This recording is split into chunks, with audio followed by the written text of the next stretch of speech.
Chapter 7. On my return, I found the following letter from my father. My dear Victor, you have probably waited impatiently for a letter to fix the date of your return to us, and I was at first tempted to write only a few lines, merely mentioning the day on which I should expect you. But that would be a cruel kindness, and I dare not do it. What would be your surprise, my son, when you expected a happy and glad welcome, to behold, on the contrary, tears and wretchedness? And how, Victor, can I relate our misfortune? Absence cannot have rendered you callous to our joys and griefs, and how shall I inflict pain on my long-absent son? I wish to prepare you for the woeful news, but I know it's impossible. Even now your eye skims over the page to seek the words which are to convey to you the horrible tidings. William is dead. That sweet child, whose smile delighted and warmed my heart, who was so gentle yet so gay. Victor, he is murdered.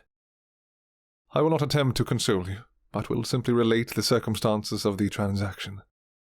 Last Thursday, May the 7th, I, my niece, and your 2 brothers went to walk in Plain Palais. The evening was warm and serene, and we prolonged our walk farther than usual. It was already dusk before we thought of returning, and then we discovered that William and Ernest, who had gone on before, were not to be found.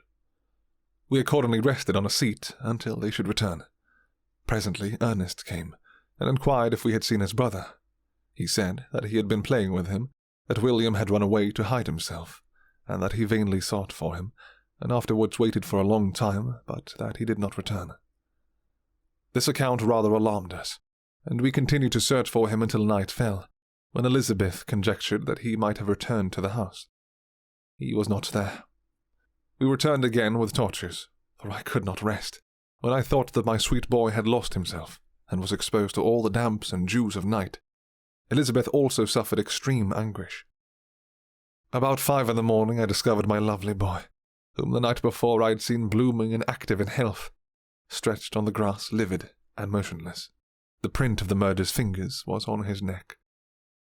He was conveyed home, and the anguish that was visible in my countenance betrayed the secret to Elizabeth. She was very earnest to see the corpse. At first I attempted to prevent her, but she persisted, and entering the room where it lay, hastily examined the neck of the victim, and clasping her hands exclaimed, "Oh God, I have murdered my darling child." She fainted, and was restored with extreme difficulty. When she again lived, it was only to weep and sigh. She told me that same evening William had teased her to let him wear a very valuable miniature that she possessed of your mother. This picture is gone, and was doubtless the temptation which urged the murderer to the deed. We have no trace of him at present, although our exertions to discover him are unremitted, but they will not restore my beloved William. Come, dearest Victor, you alone can console Elizabeth. She weeps continually, and accuses herself unjustly as the cause of his death. Her words pierce my heart.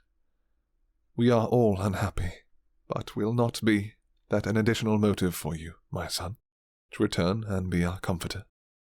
Your dear mother, alas, Victor, I now say, thank God, she did not live to witness the cruel, miserable death of her youngest darling. Come, Victor, not brooding thoughts of vengeance against the assassin, but with feelings of peace and gentleness, that will heal, instead of festering, the wounds of our minds. Enter the house of mourning, my friend, but with kindness and affection for those who love you, and not with hatred for your enemies. Your affectionate and afflicted father, Alphonse Frankenstein. Geneva, May 12th, 1700. Clerval, who had watched my countenance as I read this letter, was surprised to observe the despair that succeeded the joy I had first expressed on receiving news from my friends.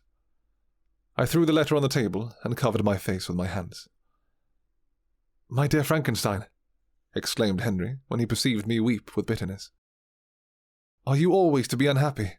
My dear friend, what has happened?" I motioned him to take up the letter, while I walked up and down the room in the extremest agitation.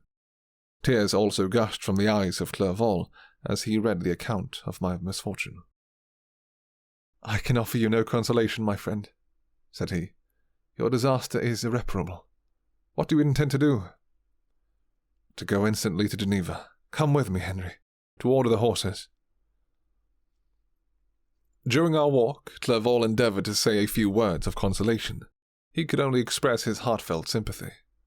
"Poor William," said he, "dear lovely child, he now sleeps with his angel mother, who that had seen him bright and joyous in his young beauty, but must weep over his untimely loss. To die so miserably, to feel the murderous grasp, how much more a murdered that could destroy radiant innocence. Poor little fellow, one only consolation have we. His friends mourn and weep, but he is at rest. The pang is over, his sufferings are at an end forever. A sod covers his gentle form, and he knows no pain. He can no longer be a subject for pity. We must reserve that for his miserable survivors." Clerval spoke thus as we hurried through the streets. The words impressed themselves into my mind, and I remembered them afterwards in solitude. But now, as soon as the horses arrived, I hurried into a cabriolet and bade farewell to my friend. My journey was very melancholy. At first I wished to hurry on, for I longed to console and sympathize with my loved and sorrowing friends. But when I drew near my native town, I slackened my progress. I could hardly sustain the multitude of feelings that crowded into my mind. I passed through scenes familiar to my youth, but which I had not seen for nearly 6 years. How altered everything might be during that time. One sudden and desolating change had taken place, but 1,000 little circumstances might have by degrees worked other alterations, which, although they were done more tranquilly, might not be the less decisive. Fear overcame me. I dared no advance, dreading 1,000 nameless evils that made me tremble, although I was unable to define them. I remained 2 days at Lausanne in this painful state of mind. I contemplated the lake, the waters were placid, all around was calm, and the snowy mountains, the palaces of nature, were not changed. By degrees the calm and heavenly scene restored me, and I continued my journey towards Geneva. The road ran by the side of the lake, which became narrower as I approached my native town. I discovered more distinctly the black sides of Jura and the bright summit of Mont Blanc. I wept like a child. "Dear mountains, my own beautiful lake, how do you welcome your wanderer? Your summits are clear, the sky and lake are blue and placid. Is this to prognosticate peace, or to mock my unhappiness? I fear, my friend, that I shall render myself tedious by dwelling on these preliminary circumstances. But they were days of comparative happiness, and I think of them with pleasure. My country, my beloved country, who but a native can tell the delight I took in again beholding thy streams, thy mountains, and, more than all, thy lovely lake. Yet, as I drew nearer home, grief and fear again overcame me. Night also closed around, and when I could hardly see the dark mountains, I felt still more gloomily. The picture appeared a vast and dim scene of evil, and I foresaw, obscurely, that I was destined to become the most wretched of human beings.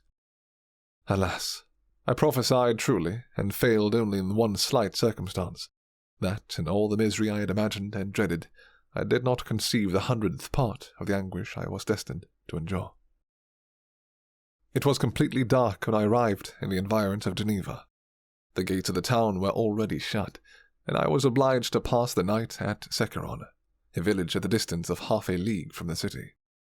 The sky was serene, and as I was unable to rest, I resolved to visit the spot where my poor William had been murdered.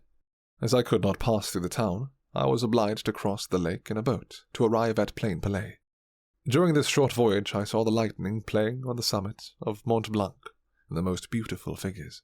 The storm appeared to approach rapidly, and on landing I ascended a low hill, that I might observe its progress. It advanced, the heavens were clouded, and I soon felt the rain coming slowly in large drops, but its violence quickly increased. I quitted my seat and walked on, although the darkness and storm increased every minute, and the thunder burst with a terrific crash over my head. It was echoed from Salive, the Juras, and the Alps of Savoy. Vivid flashes of lightning dazzled my eyes, illuminating the lake, making it appear like a vast sheet of fire. Then for an instant everything seemed of a pitchy darkness, until the eye recovered itself from the preceding flash. The storm, as is often the case in Switzerland, appeared at once in various parts of the heavens. The most violent storm hung exactly north of the town, over the part of the lake which lies between the promontory of Bellerive and the village of Copay. Another storm enlightened Jura with faint flashes, and another darkened and sometimes disclosed the Mole, a peaked mountain to the east of the lake. While I watched the tempest, so beautiful yet terrific, I wandered on with a hasty step. This noble war in the sky elevated my spirits. I clasped my hands and exclaimed aloud, "William, dear angel, this is thy funeral, this thy dirge." As I said these words, I perceived in the gloom a figure which stole from behind a clump of trees near me. I stood fixed, gazing intently. I could not be mistaken. A flash of lightning illuminated the object, and discovered its shape plainly to me, its gigantic stature, and the deformity of its aspect more hideous than belongs to humanity, instantly informed me that this was the wretch, the filthy demon, to whom I had given life. What did he there? Could he be, I shuddered at the conception, the murderer of my brother? No sooner did that idea cross my imagination than I became convinced of its truth. My teeth chattered, and I was forced to lean against the tree for support. The figure passed me quickly, and I lost it in the gloom. Nothing in human shape could have destroyed the fair child. He was the murderer. I could not doubt it. The mere presence of the idea was an irresistible proof of the fact.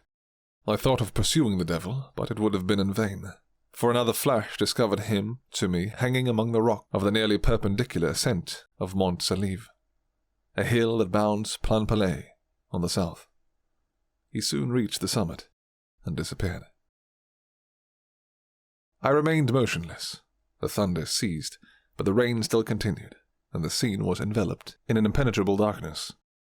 I revolved in my mind the events which I had until now sought to forget, the whole train of my progress towards the creation, the appearance of the works of my own 2 hands at my bedside, its departure. 2 years had now nearly elapsed since the night on which he first received life, and was this his first crime? Alas, I had turned loose into the world a depraved wretch, whose delight was in carnage and misery.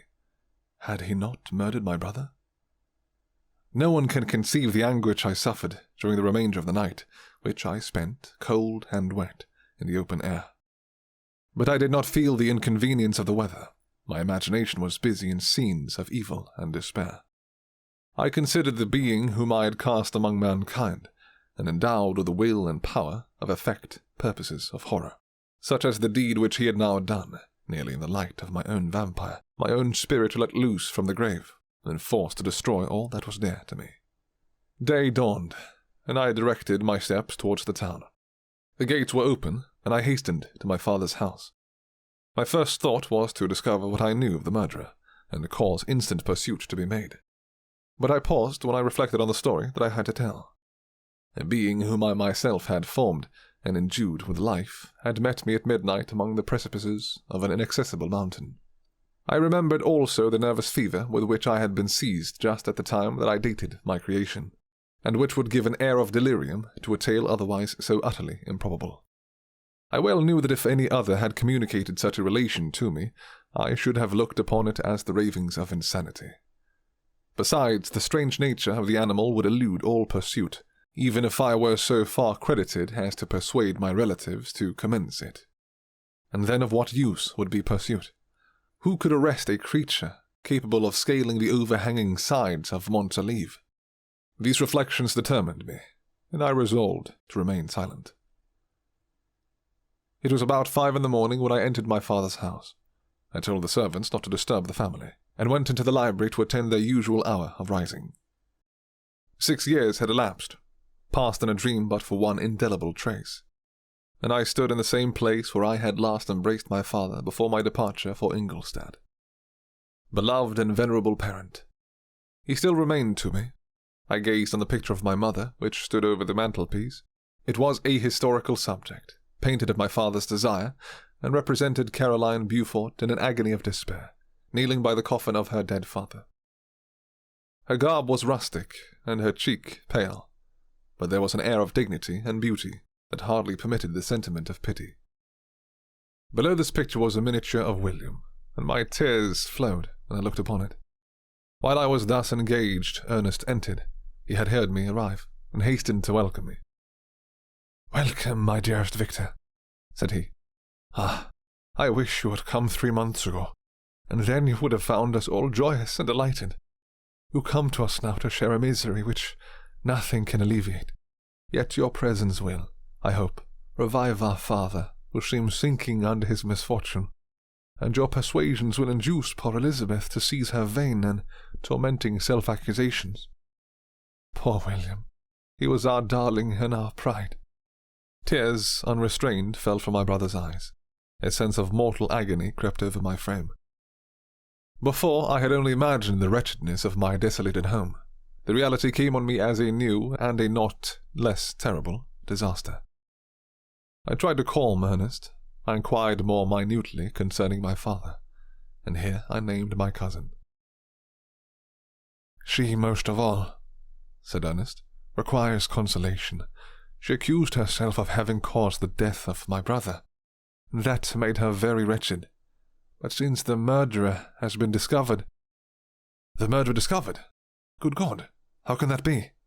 Who could attempt to pursue him? It is impossible. One might as well try to overtake the winds, or confine a mountain stream with a straw.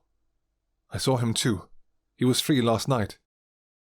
"I do not know what you mean," replied my brother, in accents of wonder. "But to us the discovery we have made completes our misery. No one would believe it at first, and even now Elizabeth will not be convinced, notwithstanding all the evidence.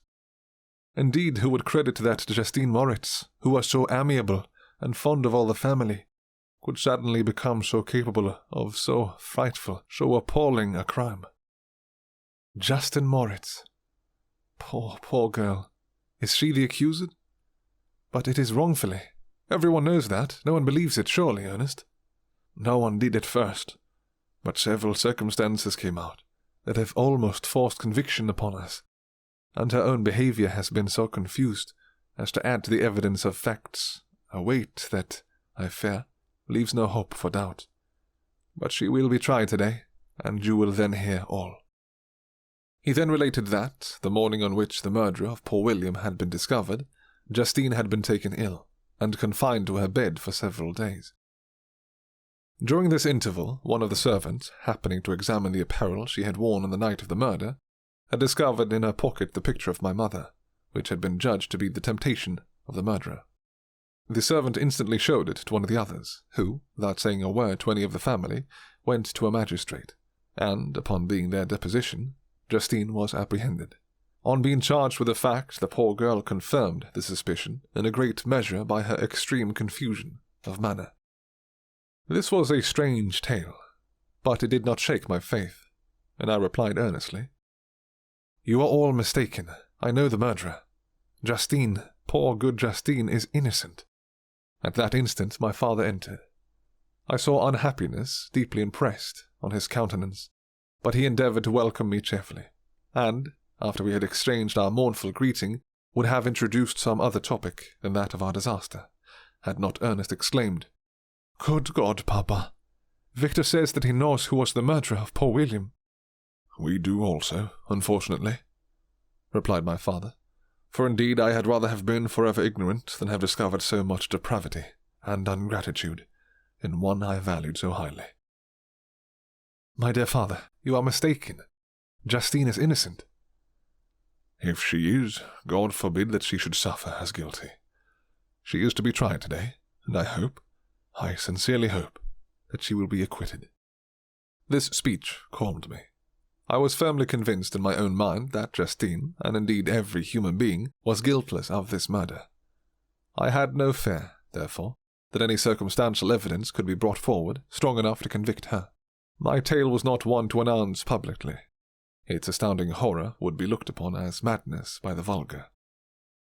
Did anyone indeed exist, except I, the Creator, who would believe, unless his senses convinced him, in the existence of the living monument of presumption and rash ignorance which I had let loose upon the world?